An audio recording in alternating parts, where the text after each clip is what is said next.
पहा नवीन एपिसोड्स एकदम add free.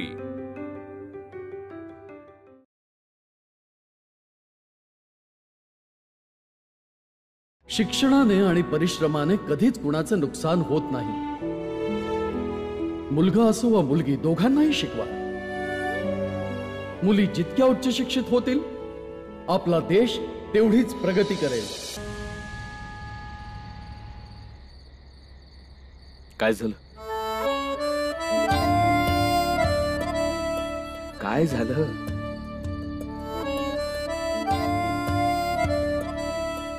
माहित नाही। चारी बाजूनं हजारो लोकांचा आवाज कानावर पडत होता आणि समधी लोक आपल्या भीमाच्या नावानं जोर जोरात जय जयकार करत होती। भीम भीम सपान होत, पर ते खरं वाटावं असं सपान होत। मग असणारच ना भीमाबाई। तसं भी जी लोक उघड्या डोळ्यानं सपन बघतात त्यांचं सपन नक्कीच पूर्ण होतंय।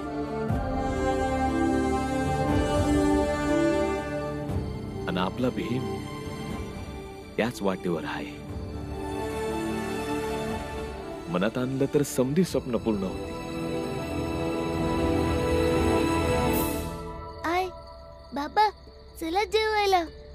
काय करताय अंधारात? काही नाही। मग चला की जेवायला।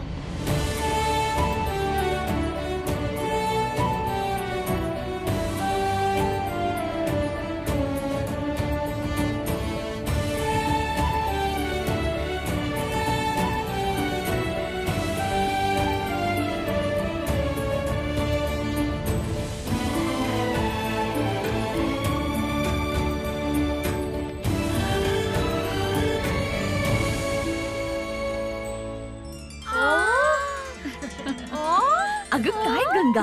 वहिनी फिर की, अशी फिर, आणखी फिर की।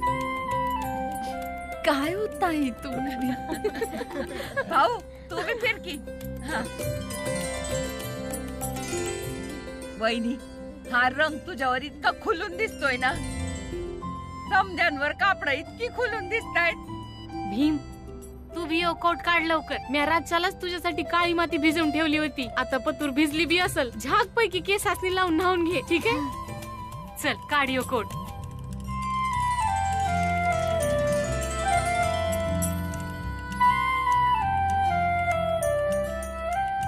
भीम थांब, चल आम्ही तुला नाव घालतो। चल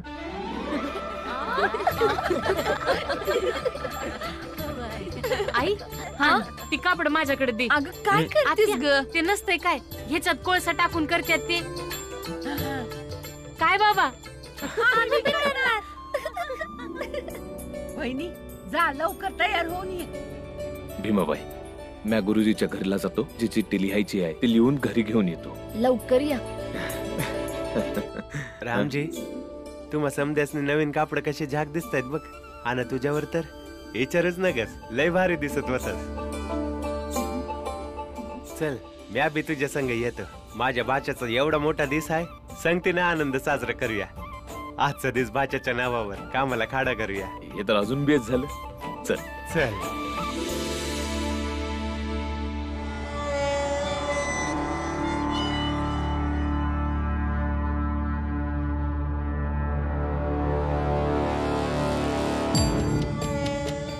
अरे शेठजी तुम्ही काय करू, यावंच लागलं। तिथे त्या कुटुंबात सगळे आनंद साजरा करतात आहे। त्या जातीचा असून उद्या ते इंग्रजांबरोबर एकत्र बसून जेवतील तर त्याला तर हेच वाटेल ना, आपण खूप मोठे झालो, त्याच्या समाजाची इज्जत वाढली। अरे तुझी इज्जत गेली ती गेलीच, सोबत आमची पण इज्जत गेली। आणि तू इथे आपल्या हातावर हात ठेवून उभा राहा, काही करणार नाही आहेस का? हा मग काय करू म्या? जात धर्म बुडवून मला त्यांच्या घरी जायचं नाही। आणि तसं बी समद्या समाजानं मिळून त्यांचं काय वाकडं केलं आहे? अन शेठजी तुम्ही तरी अजून काय वेगळं केलं आहे? अरे सुभेदार आहे तो. पोलीस स्टेशन मध्ये कंप्लेंट केली ना तर माझा काम धंदा सोडून पोलीस ठाण्यात चक्रा मारावे लागतील. मग आता काय करू म्या? समद्यासनी मला परवा पातूरची येळ दिली आहे.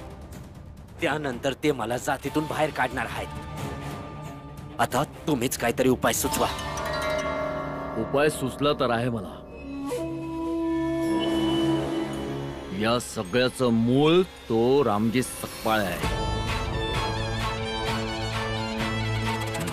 त्या राक्षसाचा जीव त्या पोपटामध्ये म्हणजेच त्या भीमराव मध्ये आहे. पोपटाची मान दाबली तर राक्षस तर ओरडणारच. आणि दुःख चांगल्या चांगल्या माणसांना वठणीवर आणतं. जशी त्याची पकड ढिली झाली तुझ्या बायकोला रामजीच्या घरून बाहेर निघावं लागेल. आणि जशी ती बाहेर आली आपण सगळे मिळून तिला तिच्या कर्माची शिक्षा देऊया. आता फक्त हा विचार कर की एका दगडात दोन पक्षी कसे मारल्या जातील. हे घ्या औषध आणि तुमच्या कारभारणीला म्हणावं दररोज सकाळी एक पुडी अनवश्यापोटी कोमट पाण्याने घ्यायची. हो. बाकी काय म्हणताय? शाळा कशी चालू आहे? उत्तम चालू आहे. शिक्षकी पेशामुळे शिकवणे आमचे कर्तव्य आहे. खूप बरं वाटतं हे बघताना की समाजाचे भवितव्य आमच्या डोळ्यासमोर घडते. गुरुजी हे बाकी बरोबर बोललात. अरे अरे थोडा दूर हो. हो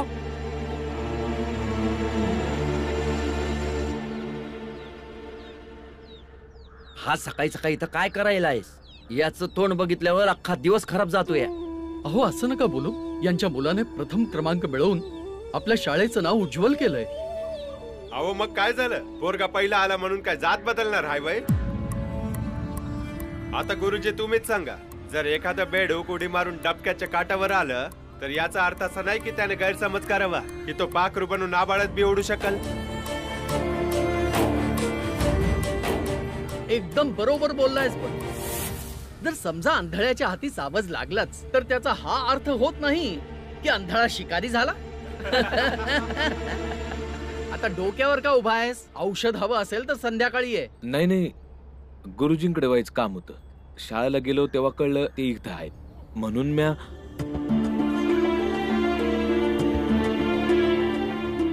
बरं मी निघतो. अहो बसा. हो बघत बसतील वाटते. चहा घ्याल थोडा? नाही नाही पुन्हा केव्हा तरी. बरं ठीक आहे. ये बेटा. रामजी मी या लोकांची तोंड बंद करू शकत नाही. गुरुजी तुमच्या बोलण्यामुळे मला काय बी फरक पडत नाही. चला चांगली गोष्ट आहे. बरं सांग इकडे का आला होतास? आंबेडकर गुरुजी म्हणत होते की भुजला जाण्यासाठी तुमच्याकडे एक चिठ्ठी लिहावी लागेल म्हणून इकडे आलो. जर तुम्ही पत्र लिहून द्याल तर मी घेऊन जाईन. तिकडे पोचायला बी वेळ लागेल ना.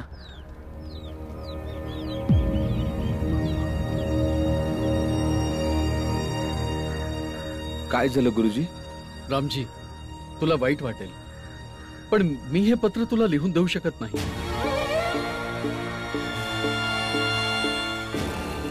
पर का गुरुजी? गुरुजी जर तुम्हासनी या लोकांसमोर पत्र द्यायचं नसेल तर काही हरकत नाही. मी नंतर येतो. रामजी प्रश्न फक्त या लोकांचा नाहीये. त्या भोजमध्ये अशी माणसं नसतील का? तिथे शहरातील मोठी असामी आणि शेख सावकार असतील जे तुला आणि तुझ्या मुलाला अपमानित करून तिथून हकलून देतील. अहो पर आमसने तर इंग्रज सरकारनं बोलवलंय. रामजी स्पृश्य म्हणवणाऱ्या लोकांची संख्या तुझ्यापेक्षा जास्त आहे आणि त्यांचंच ऐकलं जातं ज्यांची संख्या जास्त असते. त्यावेळी हे इंग्रज सरकार काहीच करू शकणार नाही. तू विसरलास का? या लोकांमुळेच तुझ्या समाजाच्या लोकांची सैन्य भरती थांबली. तुला काय वाटतं हे लोक तुझ्या मुलाला बक्षीस घेऊ देतील? माझा ऐक रामजी, मेजवानीत जाऊ नकोस. अरे मी बक्षीस आणून सर्वांसमक्ष तुझ्या मुलाला देईन. अहो पर गुरुजी घरात समधीलय आनंदात आहेत आणि भीम तर जास्त सारखून गेलाय की त्याला जेवायला जायचंय. रातभर समधी तयारी केली आहे. समधी नाराज होतील बघा. रामजी तू तुझ्या भीमाला आयुष्यात लढण्यासाठी फक्त एकच हत्यार दिलंय आणि ते आहे शिक्षण. त्याला संपूर्ण विश्वास आहे जगात सर्व काही अपयशी होईल पण शिक्षण नाही. विचार करा रामजी, तो जेव्हा तिथे प्रथम क्रमांक मिळवणारा विद्यार्थी म्हणून जाईल तेव्हा तिथेही त्याच्यासोबत तसंच वागलं जाईल जसं इथे वागलं जातं. त्याचा शिक्षणावरून विश्वास उडून जाईल. तुझी काय इच्छा आहे? त्याचा शिक्षणावरचा विश्वास उडवून जावा? तू केवळ जेवणासाठी, बक्षिसासाठी त्याचा शिक्षणावरचा विश्वास उडून जाऊ देणार आहेस का? नाही. अहो पर गुरुजी, भीम तर अजून लहान आहे आणि त्याला या समध्या गोष्टी कळणार बी नाहीत. वय भीमाकडून अपेक्षा फक्त तुम्हा लोकांनाच नाहीये, मला देखील आहेत. आणि मी माझ्या हाताने अपेक्षा भंग करू इच्छित नाही. रामजी, तुला ऐकून वाईट वाटेल पण मी हे पत्र लिहून देऊ शकत नाही.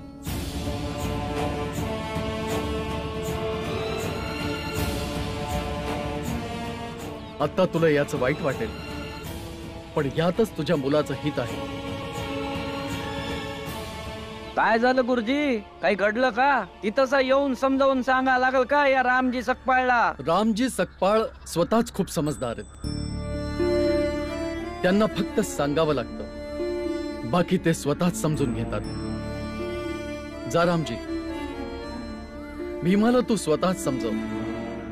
आणि माझ्या बोलण्याचं जर वाईट वाटलं असेल तर मला माफ कर. झालं की ताई, आता बस की.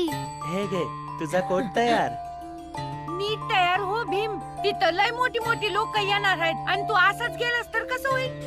पहिला आला शाळेत. अरे भीमराव आहेस तू. भीमराव सकपाळ.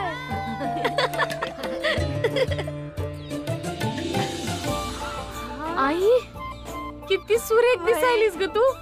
कुणाची नजर नका लागाया. भीम, आई तयार झाली बघ. तू बी ये, कापड घालून घे. ये लगेच. चल चल चल चल चल.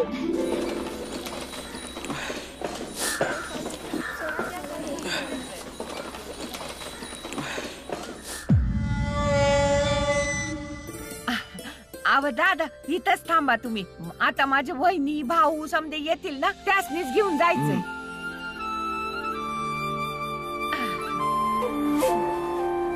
भाऊ, वहिनी, भीमराव, अरे तयार झालात की नाही? बघा मी बैलगाडी घेऊन आले. यो झाला आमचा भीमराव तयार. भीम, किती सुंदर दिसतोयस र.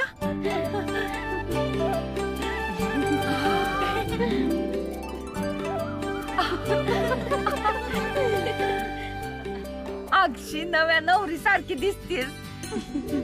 नवरा कुठे तुझा? अहो ताई, ते चट्टी आणायला गेले.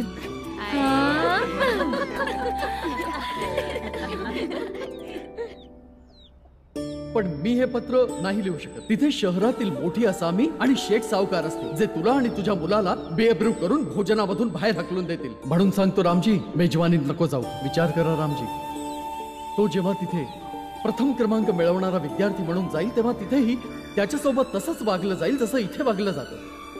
त्याचा शिक्षणावरून विश्वास उडून जाईल. तू केवळ जेवणासाठी, बक्षिसासाठी त्याचा शिक्षणावरचा विश्वास उडून जाऊ देणार आहेस का? मग मी इंग्रजांच्या भोज मध्ये जाऊ शकतो ना? नक्कीच जाऊ शकशील. भीमाबाई, ही कापड तुझ्यासाठी, माझ्यासाठी आणि भीमासाठी घेऊन आलोय. अशी फिर की अशी आणखी थोडी. अयो ताई,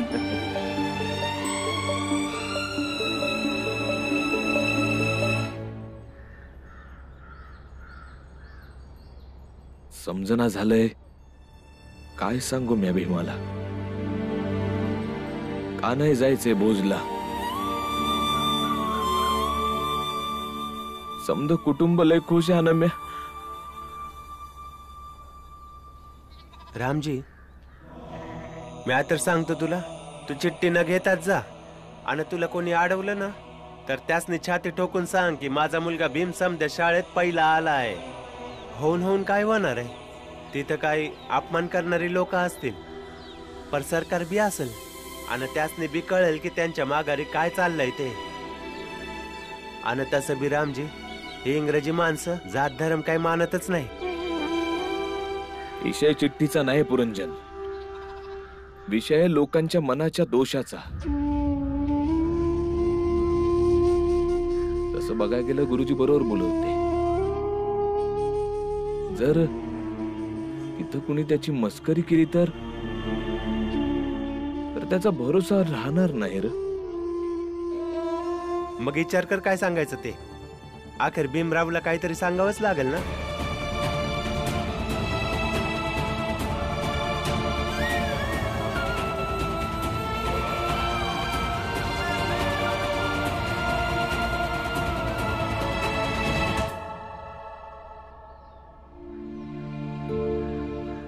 आई, बाबा कुठे राहिलं? लय वेळ झाला. येतील रे भीमा. आई हे बघ, ही मा लई भारी दिसल तुला. वय आई ना. तुम्ही पोरं बी ना. आई माळकी, लोकांनी कळायला पाहिजे की तू भीमरावची आई आहेस. माळबाई,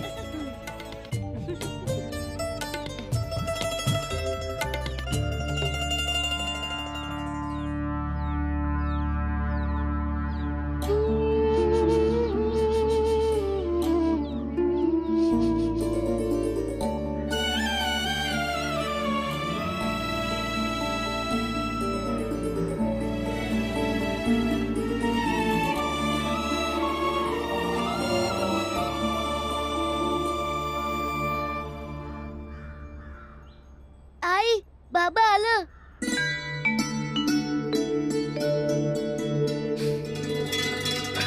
अरे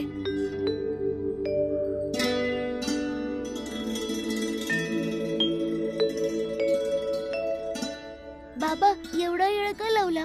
आई तयार बी झाली.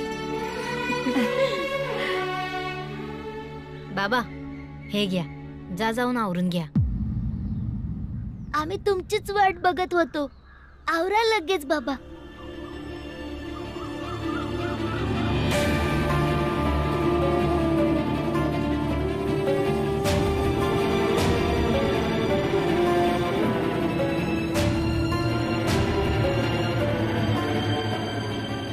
बाबा आओ.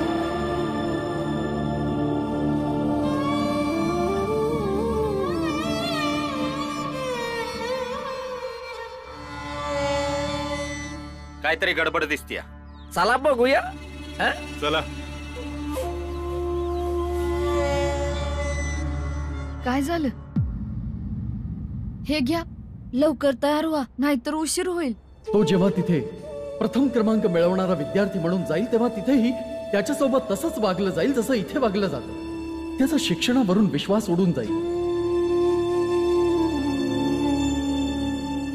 चला. आपण कुठंच जाणार नाही.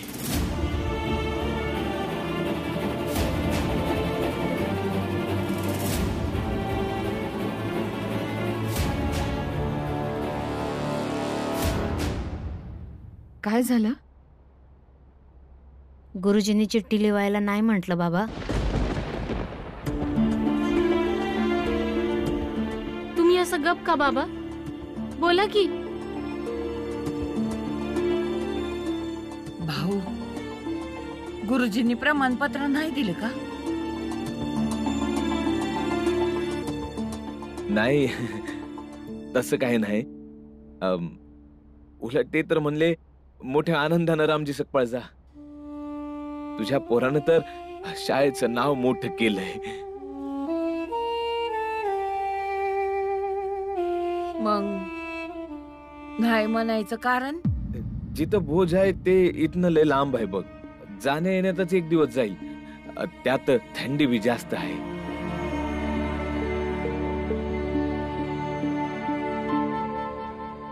मंजुळा, जरा पाणी आणतेस का?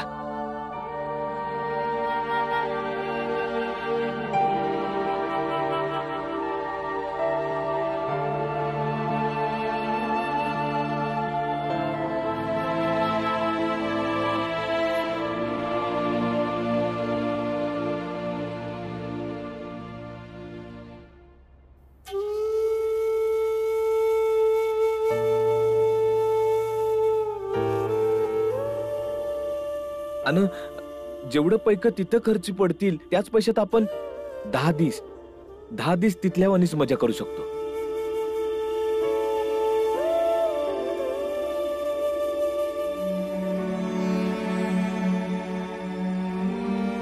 आता तुम्ही समध्याने नवी कापड बी घातली. आता फक्त जेवायचं बाकी आहे ना. मग भीमाबाईच्या हातचं गोडगोड जेवण जेवूया. आणि हे असं जेवण ते इंग्रज लोक आपल्याला थोडी जीव घालणार आहेत. वय ना आनंद, वय ना बाळा, वय ना तुळसा, वय ना.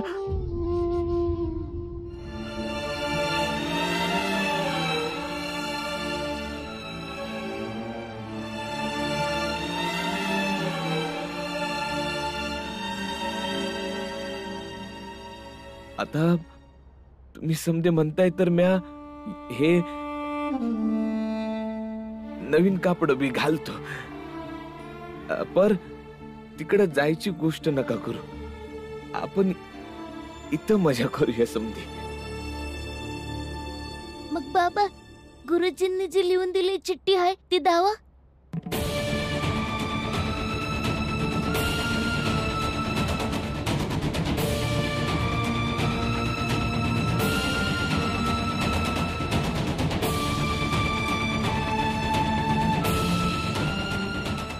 बाळा, आता जायचंच नाही तर म्या चिठ्ठी कशा पाय घेऊ ना.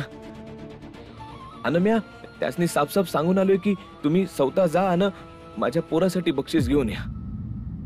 बाबा, तुम्ही खोटं बोलताय.